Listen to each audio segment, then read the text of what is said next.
శ్రీ వాసవి కన్యకా పరమేశ్వరి అమ్మవారి ఆత్మార్పణ దినోత్సవం ఆర్యవైశ్యులకు అత్యంత పవిత్రమైన రోజు అని నంగనూరు ఆర్యవైశ్య సంఘం అధ్యక్షులు మలయాళ భాస్కర్, ఉపాధ్యక్షులు ఇరుకుళ్ల రాజు తెలిపారు.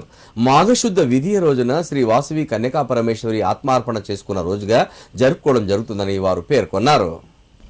సిద్దిపేట జిల్లా నంగనూరు మండల కేంద్రంలో మాఘశుద్ధ విధియ రోజు పురస్కరించుకొని శ్రీ వాసవి కన్యకా పరమేశ్వరి ఆత్మార్పణ కార్యక్రమాన్ని ఆర్యవైశ్యులు అత్యంత వైభవంగా నిర్వహించారు.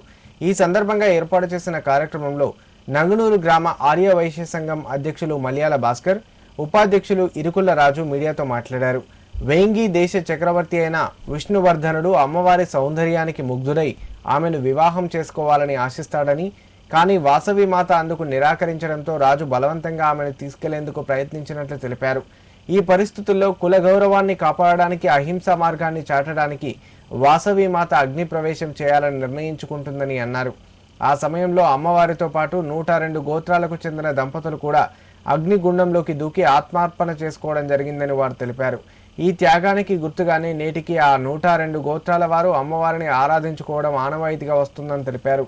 ఇదే స్ఫూర్తితో మహాత్మా గాంధీ కూడా శాంతియుత వాతావరణంలో భారతదేశ స్వాతంత్రానికి మూల కారణమయ్యారని, ప్రపంచంలో కూడా యుద్ధ వాతావరణం పోయి సోదరభావంతో ఉండాలని ఆర్యవైశ్యులు కోరుకున్నారు.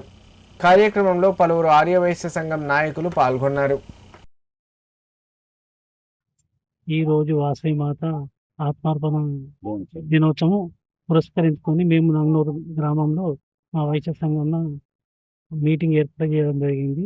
ఈ సందర్భంగా వాసవి మాత ఏదైతే ప్రవచనం ఇచ్చిందో, కృష్ణశెట్టి వాళ్ళ తండ్రి అయిన కృష్ణశెట్టి యుద్ధంలో వద్దు, మనకు యుద్ధం వద్దు, మనము శాంతితోటే పరిష్కరించుకుందామని చెప్పి 102 గోత్రంల వారితో కలుపుకొని ఆత్మార్పణ చేసుకోవడం జరిగింది.